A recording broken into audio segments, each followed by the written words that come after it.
বাংলাদেশের রাজনীতিতে বিএনপির রাজনীতির সবচেয়ে বড় তাত্ত্বিক অবদান হলো বাংলাদেশি জাতীয়তাবাদ। যেই বাঙালি জাতীয়তাবাদ আইডিয়া নিয়ে মুক্তিযুদ্ধ হয়েছিল, সেই স্লোগান স্বাধীনতা পরবর্তী যেন আর গোটা জাতির সকল ধর্ম, বর্ণ, জনগোষ্ঠীকে ইনক্লুসিভলি ধারণ করতে পারছিল না। তখন সমাজে একটা ইনক্লুসিভ আইডিয়ার চাহিদা তৈরি হতে থাকলো। বাংলাদেশি জাতীয়তাবাদ যেন সেই ইনক্লুসিভ আইডিয়াকে ধারণ করেই হাজির হলো জিয়াউর রহমানের হাত ধরে। জুলাই অভ্যুত্থানের মধ্য দিয়ে কর্তৃত্ববাদী শেখ হাসিনা সরকারের পতনের পর রাজনীতি পর্যবেক্ষকরা মনে করছেন আজকেও জনগণ বিএনপির দিকে তাকিয়ে।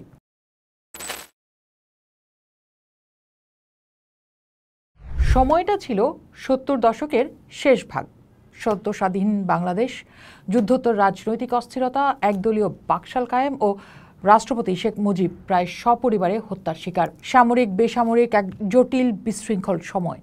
রাজনীতির মাঠে নেই দলগুলোর প্রতি আস্থা। এমন এক কঠিন সময়ে রাজনীতির ময়দানে আবির্ভূত হলেন মেজর জেনারেল জিয়াউর রহমান। স্বাধীনতা যুদ্ধের যার বেতার ভাষণ তখনও কানে লেগেছিল মানুষের। আমি মেজর জিয়া বলছি। এই বীর মুক্তিযোদ্ধা, সেক্টর কমান্ডার এবং পরবর্তী সময়ে বাংলাদেশের সেনাপ্রধান মেজর জেনারেল জিয়াউর রহমানের হাত ধরেই জন্ম নেয় আজকের বাংলাদেশের বৃহৎ রাজনৈতিক দল বিএনপি। ১৯৭৮ সালের ১ সেপ্টেম্বর জন্ম নেয়া এই দলটি সেই সময়ে বিভক্ত জাতিকে ঐক্যবদ্ধ করার, সার্বভৌমত্বকে সুরক্ষিত করার এবং অর্থনৈতিক অগ্রসমানতার কর্মসূচি নিয়ে হাজির হয়।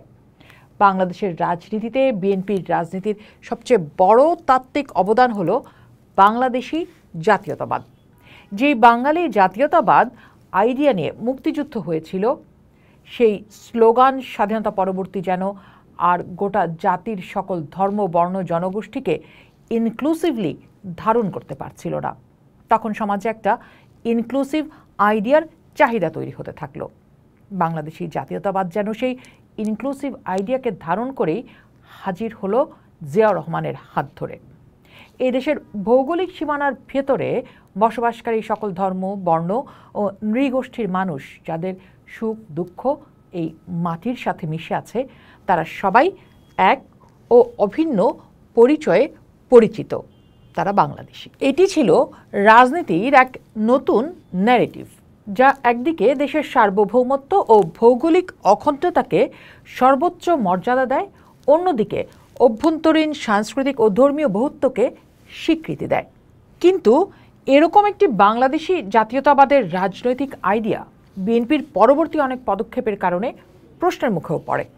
রাজনৈতিক পর্যবেক্ষকদের অনেকেই প্রশ্ন তোলেন, আছে সমালোচনাও। যেমন এই আইডিয়ার সাথে ডানপন্থা, বামপন্থা, মধ্যপন্থার নানা ঝোঁক আছে কিনা, কিংবা ধর্মীয় রাজনীতির মিশ্রণে এই আইডিয়া তৈরি হয়েছে কিনা, যে কারণে রাজনীতিতে ধর্মের ব্যবহার বা পলিটিক্যাল ইসলামের তৎপরতা বেড়েছে। একদিকে নতুন এই বাংলাদেশি জাতীয়তাবাদের পলিটিক্যাল ন্যারেটিভ, আর অন্যদিকে ১৯ দফার নতুন এক সামাজিক, অর্থনৈতিক, রাজনৈতিক কর্মসূচি নিয়ে হাজির হয়েছিলেন রাষ্ট্রপতি জিয়াউর রহমান। এটি ছিল একটি স্বনির্ভর, আধুনিক ও কল্যাণমুখী রাষ্ট্র বিনির্মাণের কর্মপরিকল্পনা। এর প্রতিটি দফা ছিল সময়ের প্রয়োজনে।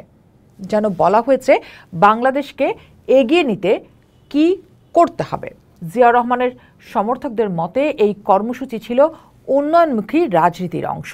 অধ্যাপক এমাজউদ্দিনের বর্ণনা মতে ১৯ দফা কর্মসূচির লক্ষ্য ছিল কৃষি উৎপাদন, জনসংখ্যা নিয়ন্ত্রণ, খাদ্যে স্বয়ংসম্পূর্ণতা অর্জন, প্রশাসনের বিকেন্দ্রীকরণ, ব্যক্তি খাতে শিল্প প্রতিষ্ঠানের বিকাশ। এই কর্মসূচির মধ্যে একটি আলোচিত বিষয় ছিল খাল খনন কর্মসূচি এবং গ্রাম সরকার ব্যবস্থা চালু করা, এবং সর্বোপরি দুর্নীতিমুক্ত, ন্যায়নীতি ভিত্তিক সমাজ ব্যবস্থা কায়েম করা এবং ধর্ম, বর্ণ, গোত্র নির্বিশেষে সব নাগরিকের অধিকার পূর্ণ সংরক্ষণ করা এবং জাতীয় ঐক্য ও জাতীয় সংহতি সুদৃঢ় করা। কিন্তু এই ১৯ দফা কর্মসূচির ক্ষেত্রেই আমরা যদি গত ৪৭ বছরে বিএনপির রাজনীতিকে একটু দেখি, রাষ্ট্রপতি জিয়াউর রহমান একদল বিপদগামী সেনা সদস্যদের দ্বারা হত্যার শিকার হওয়ার পর বেগম খালেদা জিয়ার নেতৃত্বে দলটি নতুন দিশা পেয়েছিল। তিনবার সরকার গঠন করেছিল এই দল। এই সময়কালে ১৯ দফার শেষ ২ দফা বিএনপির জন্য চ্যালেঞ্জ হয়ে উঠেছিল। বিশেষ করে 18তম দফায় বলা হয়েছিল ঘোষিত দুর্নীতিমুক্ত ন্যায়ভিত্তিক সমাজের কথা। এটি বিএনপি ক্ষমতায় থাকাকালে কতটা বাস্তবায়ন করতে পেরেছে, তার দল ন্যায়ভিত্তিক সমাজ তৈরিতে কতটা রাজনৈতিক ভূমিকা নিতে পেরেছে। সেই সময় দেশ পরিচালনা করতে গিয়ে দুর্নীতি সন্ত্রাসের অভিযোগ উঠেছে দলটির বিরুদ্ধে। জুলাই অভ্যুত্থানের মধ্য দিয়ে কর্তৃত্ববাদী শেখ হাসিনা সরকারের পতনের পর রাজনীতি পর্যবেক্ষকরা মনে করছেন আজকেও জনগণ বিএনপির দিকে তাকিয়ে। যখন সমাজে দুর্নীতি এবং ন্যায় প্রশ্নটি আরও তীব্র হয়ে উঠেছে, তখন বিএনপি এই দফাটি কতটা শক্তিশালীভাবে কার্যকর করতে পারবে। যেখানে নিপীড়নকারী শেখ হাসিনা সরকারের পতন ও আওয়ামী লীগের পালিয়ে যাওয়ার পর কিছুদিনের মধ্যেই অভিযোগ উঠতে থাকে দেশের সব জায়গায় বিএনপির অনেক নেতাকর্মী চাঁদাবাজিতে, দখল বাণিজ্যে যুক্ত হয়েছে। চ্যালেঞ্জ কিন্তু সেই জায়গাটিতেই বিএনপির, এবং এই চ্যালেঞ্জ বিএনপির প্রতি ছুড়ে দিচ্ছে। একইভাবে প্রশ্ন কতটা কার্যকর করতে পারবে তার 19তম দফা, যেখানে ইনক্লুসিভিটির কথা বলা হচ্ছে। সকল ধর্ম, বর্ণ, গোত্র নির্বিশেষে অধিকার সংরক্ষণ ও সংহতির কথা রয়েছে। 1981 সালে জিয়াউর রহমানের মর্মান্তিক হত্যাকাণ্ডের পর বিএনপির যখন প্রায় অভিভাবক শূন্য দশা, তখন দলের প্রয়োজনে রাজনীতির মঞ্চে আবির্ভাব ঘটে বেগম খালেদা জিয়ার। বাংলাদেশের নানা গণতান্ত্রিক সংকটে তারই নেতৃত্বে বিএনপি পেয়েছিল নতুন দিশা। যেমন জেনারেল এরশাদের সামরিক আমলে 86 নির্বাচনে না গিয়ে গণতন্ত্রের আন্দোলনকে শক্তিশালী করা। 90-এর স্বৈরাচার পতন আন্দোলনে তার আপোষহীন নেতৃত্ব ছিল সমকালীন রাজনীতিতে সিগনিফায়ার। 1991 সালে নিরপেক্ষ নির্বাচনে জয়ী হয়ে তিনি শুধু বাংলাদেশের প্রথম নারী প্রধানমন্ত্রী হিসেবে ইতিহাস গড়েননি, তিনি ছিলেন মুসলিম বিশ্বের দ্বিতীয় নারী সরকার প্রধান। রাজনীতি বিশেষজ্ঞরা মনে করেন বাংলাদেশের রাজনীতির মাঠে বিএনপির দীর্ঘস্থায়ী জনপ্রিয়তার অন্যতম প্রধান কারণ হল এর সেন্ট্রিস্ট বা মধ্যপন্থী অবস্থান। এটি এমন এক রাজনীতি প্রস্তাব করে যা উগ্রতা নয়, মধ্যপন্থার কথা বলে। কিন্তু ক্ষমতার রাজনীতি পরিচালনায় বিএনপি নিজেই তার এই আইডিয়ার চ্যালেঞ্জে পড়ে যায়। দেশের রাজনীতিতে একদিকে ভারত পাকিস্তান কার্ড, আরেকদিকে ধর্ম কার্ড, উগ্র ডান কিংবা উগ্র বাম, দুটি মধ্যপন্থার রাজনীতিকে চ্যালেঞ্জ করে। বিএনপি এই সময়েও অনেকটাই সেই চ্যালেঞ্জের মুখে।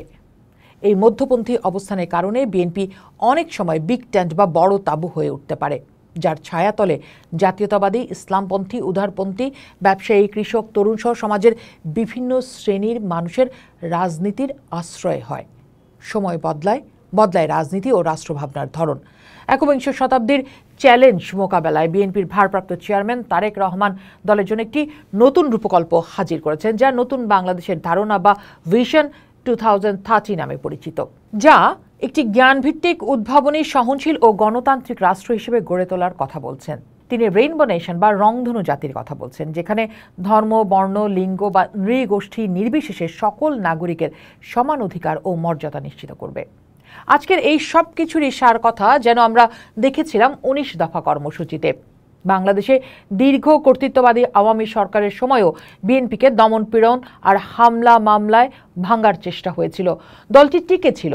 আওয়ামী সরকারের পতনের পর গোটা রাষ্ট্রযন্ত্রই এখন দাঁড়িয়ে আছে এক জটিল সময়ে, যেন গণতান্ত্রিক রূপান্তরের উদ্বেগের মুখে দাঁড়িয়ে সবাই। রূপান্তরের এই সময়ে বিএনপি যে রূপকল্প প্রস্তাব করেছে তার বাস্তবায়ন এবং গণতান্ত্রিক কাঠামো নির্মাণ পুরোটাই নির্ভর করছে দলটা কতটা ভেতরে বাইরে নেতা কর্মী মিলে নিজেদের মানবিক মর্যাদায় বিশ্বাসী এবং জবাবদিহিমূলক দল হিসেবে বারবার প্রমাণ করতে পারছে তার উপর। পোস্ট দেখুন, ভাবুন, করুন, থাকুন পোস্টের সাথে।